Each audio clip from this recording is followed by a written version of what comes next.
best way to spread Christmas cheer is singing loud for all to hear. Blast this Christmas music is joyful and triumphant. Oh, the humanity. He's an angry elf. It's because I'm green, isn't it? You're the Grinch. You can mess with a lot of things, but you can't mess with kids on Christmas. I love smiling. Smiling's my favorite. Maybe Christmas doesn't come from a store. Maybe Christmas might mean a little bit more. I can tell you what Christmas is all about. Lights, please. And lo, the angel of the Lord came upon them, and the glory of the Lord shone around them, and they were sore afraid. And the angel of the Lord said, "Fear not, I will bring you tidings of great joy that shall be for all people. For unto you is born this day in the city of David a Savior, which is Christ the Lord." That's what Christmas is all about, Charlie Brown.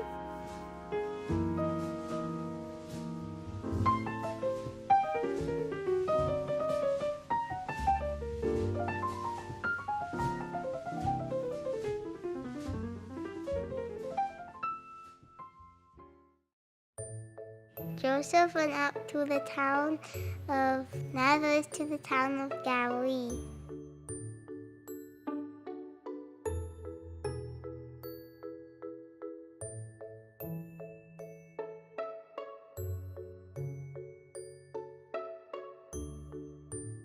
While they were there, the time came for the baby to be born. She gave birth to a firstborn, a son.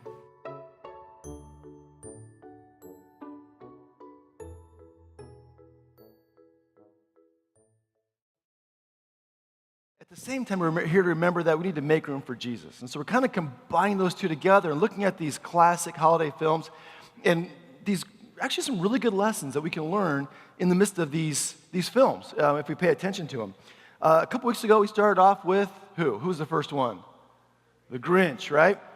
And despite his heart being 3 sizes too small, he goes to Whoville, he steals Christmas, but in reality, he makes room for Christmas for all the Who's in Whoville.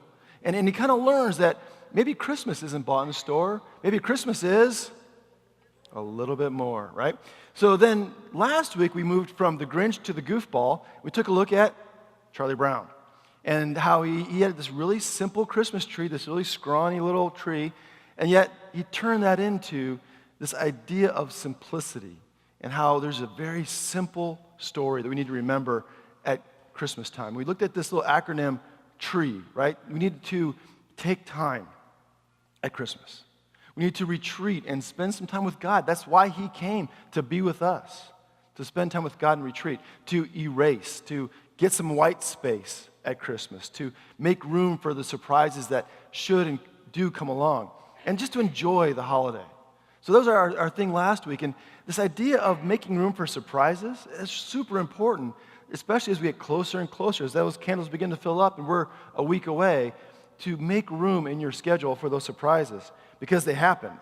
In fact, this past week, we had a surprise at the CrossFit gym. I was getting ready to work out, and Alex Hosteller, one of our great coaches, comes up and says, "Hey man, we got a problem." I'm like, "What's that?" He's like, "Well, we got these guys who want to drop in," which means you just kind of show up and pay and you work out. And I said, "Oh, that's fine." He's like, "Well, there's a bunch of them, like 8 or 12. I'm like, "That's weird. We never have like 8 or 12 people just show up." And I said, "Okay." And he said, "And they want to do their own workout." I'm like, well, that's weird too. Like, what is going on? So I go out there. You'll never guess who showed up. Again, out of nowhere, just walked in. The Norwegian Olympic speed skating team. I am not kidding. It's like, that's them. This guy is the world record holder right now in the 1,500 meter. Some of these have medaled already in the Olympics. I mean, they just happened to be stopping by and wanted to work out, and they chose us, which is kind of cool, right? So you've got these surprises that just happen, and you need to make room for them because they're going to happen in your life. And speaking of surprises, one of my favorite stories or songs was this one we just had, Pennies from Heaven, from Elf, right? It's all about when he's walking down in New York, right? Buddy the Elf is, and he's all this stuff happening around him. And he sees all these little things that are just like everyone else is walking by, but for him, they're new and exciting, like the gum on the bottom of the railing. Remember that? He's like eating the gum. He's like, ew. Right? But so this pennies from heaven kind of captures that. One of my favorite authors wrote an article about pennies, and she said that when she was younger and a kid, she would go off and take pennies and hide them, like on a tree, under a bush, and then on the sidewalk, she'd write arrows, treasure ahead. You're almost there, right? And people would follow these little arrows, free money, and then they'd get there, and what'd they find? A penny. And she said, if we can learn to be excited about that, because often they'd find the penny and be disappointed, like, it's just a penny. But the reality is, if we can learn to appreciate the little things, the little surprises, we'll find that there are treasures everywhere. Everywhere. And that's kind of what this song, Pennies from Heaven, and idea captures, and we see that kind of in Buddy the Elf. So today we're going to dig into Elf. How many of you have seen the movie Buddy the Elf, Elf? Okay, how many have not seen it? Okay, a couple. It's actually a good movie to watch. You probably should watch it. If you don't know the story, it's a story about this elf who's 6'4". He was orphaned, and so he grows up at the North Pole as one of the elves. Well, when he gets older, he kind of figures out that he's not an elf, right? He's pretty tall for an elf, and he's really bad at making toys and all that kind of stuff, and he doesn't fit in very well. And so he decides one day that he is going to go find his real father, who is in a faraway, strange place called New York City. And so he leaves the North Pole, goes through the 7 layers of the candy cane forest, the sea of twirly-whirly something or another, and he goes down the Lincoln Tunnel to find his dad. His dad ends up being this guy named Walter Hobbs. Now, Walter Hobbs is this workaholic kind of guy. Works for a publisher. He's always busy and just stressed out. And when Buddy shows up, there's no time for Buddy, right? Walter's like, man, get out of my life. You're too much trouble. And it's not what Buddy expected. Now, it's a Christmas movie, so it's going to have a happy ending, right? It's going to be some good thing comes out of it. And there wasn't any really big, plot twists in Elf. It's not a big surprise movie, anything like that. It's a good, kind of warm-hearted, funny kind of movie. But it's also a movie that gets quoted throughout the year. How many of you caught some of the quotes that Luke just gave you? Right? The most famous one is smiling. Smiling's my favorite, right? That's a big one. My favorite line is when that fake Santa is on the throne, right, at the department store, and Buddy walks up and says, "You sit on a throne of lies." Love that line, right? But there is a line that is actually really important that I want to talk about today. Buddy's leaving the North Pole. He's on his journey to New York City, and he runs into this narwhal, right? This thing here, right? And what does the narwhal say to him? "Bye, buddy. Hope you find your dad," right? Remember that? I love that line, and I want to talk about that line today. Because really, this comes down to, this story is about, at its core, a kid looking for his dad. That's what Buddy the Elf is about. Yeah, it's a Christmas story, but at its core, it is a kid trying to find his dad. And that can connect with us. It connects with all of us. Because in many ways, we're here at church, and why the church exists is because we're kids hoping to find our dad. We have this deep hunger, this longing to connect with our Father, to connect with our dad who's in heaven. In fact, we're spiritual beings. I don't believe for a second what some folks say that we decide to be spiritual beings. We're born spiritual beings. We're created by God as spiritual beings. And therefore, we have this deep hunger, this deep longing to connect back to God. In the dead of night, when it's quiet, we ask those questions of ourselves. If we slow down, if we pay attention, if we get away from the daily grind, we listen to those questions of, why am I here? Where am I heading? What is my future? When I die, will I be forgotten? Will I leave a legacy, or will I just leave? We have these deep, deep questions that really point us back to just being a kid trying to find his dad. Because we are more than who we are. We're more than this world. Jesus himself said in John 17, we are in this world, But we're not of this world. I mean, we're in it, but there's more to us. There's more to the world than just living. We're called to something deeper and something more, like a kid looking for his dad. The big difference between between Walter Hobbs, Elf's dad, and our dad, is that our dad goes looking for us. Our dad is not too busy, not too aloof. He doesn't ignore us. Our dad goes to find us. And so God himself traveled past the seven levels of the candy cane forest through the twirly-whirly grimstones to come to us. He came to be with us.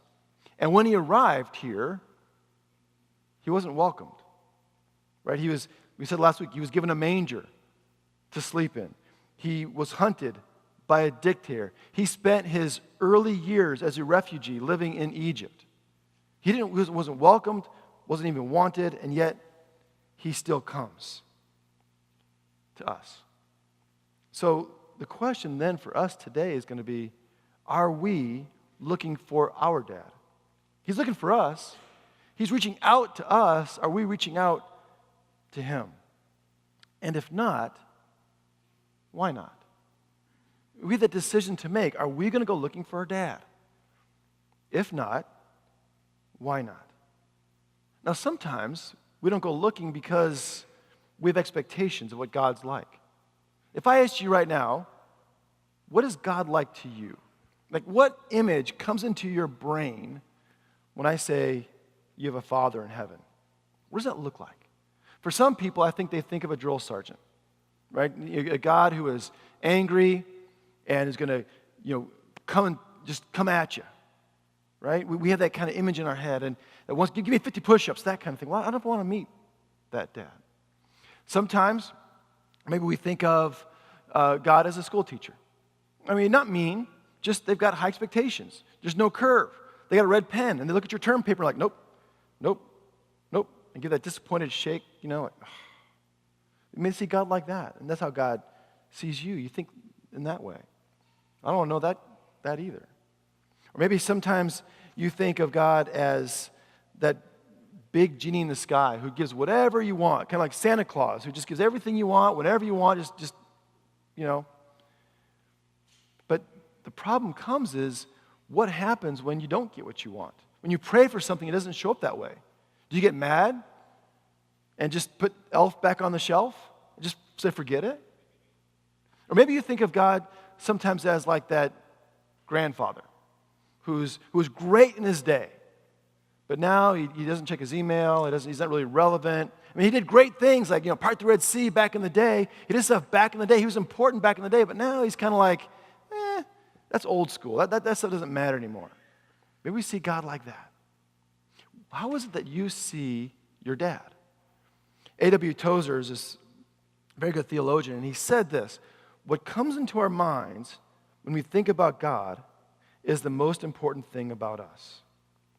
What comes into our minds when we think about God is the most important thing about us. So what comes into your mind? Well, I want to put something in your mind today when you think about God that is very, very important. Something to hold on to, especially at Christmas, is that your dad comes looking for you. Your dad comes looking for you. In fact, this attribute of God is in my personal favorite Christmas carol of all time. It's just a word. And this word, that is my favorite Christmas carol, is found in a story about Joseph. If you remember, Joseph is doing his thing, and an angel appears to him. Now Joseph is in a very difficult time in his life-altering time in his life.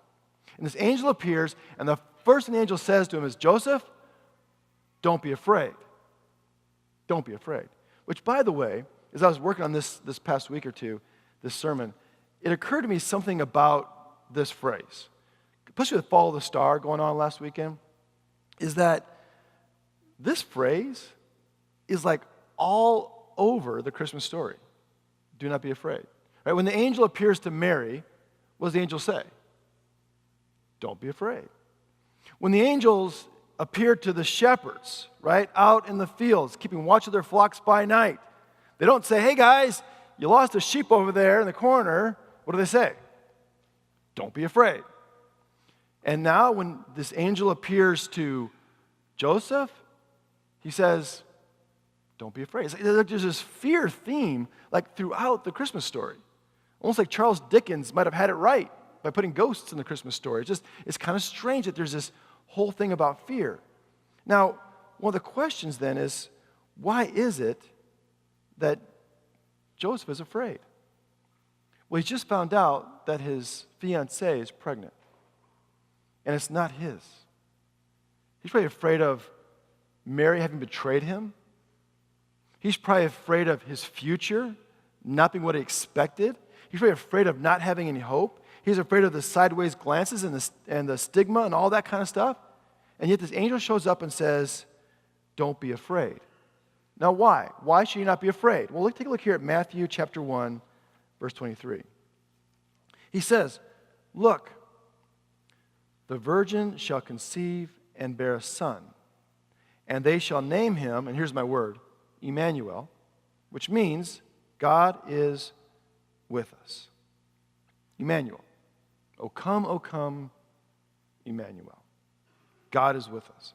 In fact, the greatest Christmas present is that God is present with us.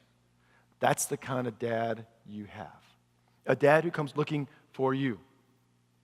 That God is, in fact, present. He found us. Maybe that's something that you need in your life right now. That's a message that you need to hear. That God is not out of touch. God is not distant. God is not removed or unaware or too busy. He's not abandoned you. He is there in the hospital room. He's there in the ICU. He's at the graveside, at the wedding aisle. God is Emmanuel with us. And that should shape not just how you think about God, but that shapes how you think about other people, how you think about yourself. To know, beyond a shadow of a doubt, that God is Emmanuel. God is with us. So we come back then to the question, are we looking for God? I mentioned a couple weeks ago, the Advent wreath we have up here. And we said this is a season, 40-day season we call Advent, where we remember and we reflect on the coming of God to us. And I said back then that, Advent used to be, in history, a very somber, sad time. Because Advent reminded us that we missed it, that God showed up and we weren't paying attention. And so Advent was this time of sorrow, that like Lent, that we had missed God. Now, there was a time, though, in the church calendar we did celebrate, when it was like, yay! And that was a season, or a time called Epiphany. It's in January, right? Epiphany, which, by the way, if we kind of banded together here at Chaparral and said, let's celebrate Epiphany instead of Christmas. I know it sounds kind of crazy, but hold on with me. If we celebrate Epiphany instead of Christmas, guess what? We get all the after Christmas sales. Okay, I'm just saying. But seriously, Epiphany was the time of celebration. Now, why was Epiphany the time of celebration, not Christmas? Because Epiphany was the day they remembered that these wise men from the East found Jesus. That's what it was about. That these wise men from the East took the time and the effort and left home, and they're the ones, these Gentiles, these outsiders, who came and showed up. They, like Buddy the Elf, traveled from their home. They traveled across the desert in the swirly, twirly Mediterranean Sea where they found where Jesus was. In fact, we find their story in Matthew 2. In the time of King Herod, after Jesus was born in Bethlehem of Judea, wise men from the east came to Jerusalem, saying, "Where is the child who has been born King of the Jews? For we observed his star at its rising and have come to pay him homage." Now, there's a lot we don't know about these wise men. We don't know actually where they were from, just it was east. We don't know how far they traveled. We don't know how many of them there were. We don't know those things. We don't know when they showed up, to be honest. It was probably later. What we do know about them is that these were not kings, but they were astrologers. They were Gentiles. They were foreigners. And we know that they had some disposable income, and they were willing to spend it on a journey. And when they showed up in Jerusalem, people listened to him. In fact, Herod, when he heard about him, was afraid. And he was so frightened that all of Jerusalem was frightened because they're looking for a new king. And people believed them. But the biggest thing I want you to get from these outsider Gentiles is they made the journey. They decided to go looking for something special. They left home. They endured probably bandits. It was a dangerous journey, a long journey. Some say over 1,200 miles maybe. They did all of that to go and follow a star. They didn't know where they were going. There was no destination on their Google Maps. There's no destination of where they were going. All they know is they had to follow that star, and there's something that's important there and was worth going after. And so they traveled, and they made the journey. So what about us? Are we willing to put in the effort to go looking for our dad?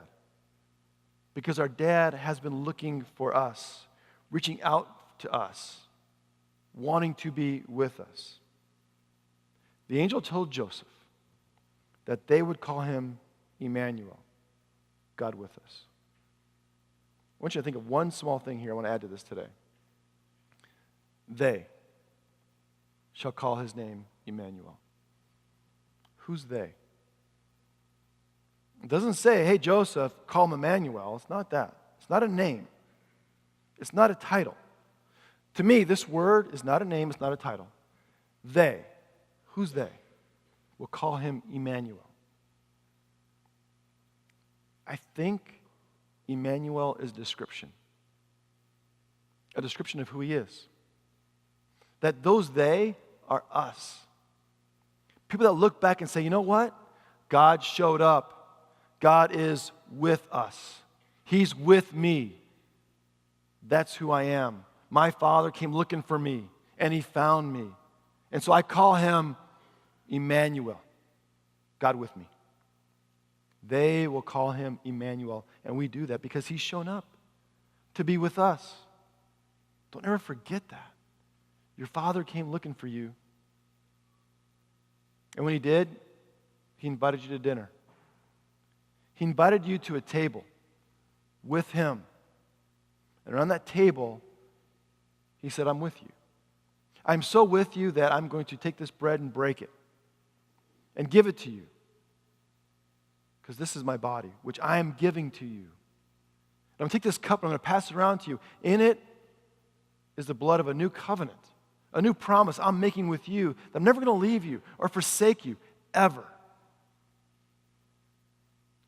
God came to us as Emmanuel, and he found us. Will we continue to look for our dad? Let's pray together.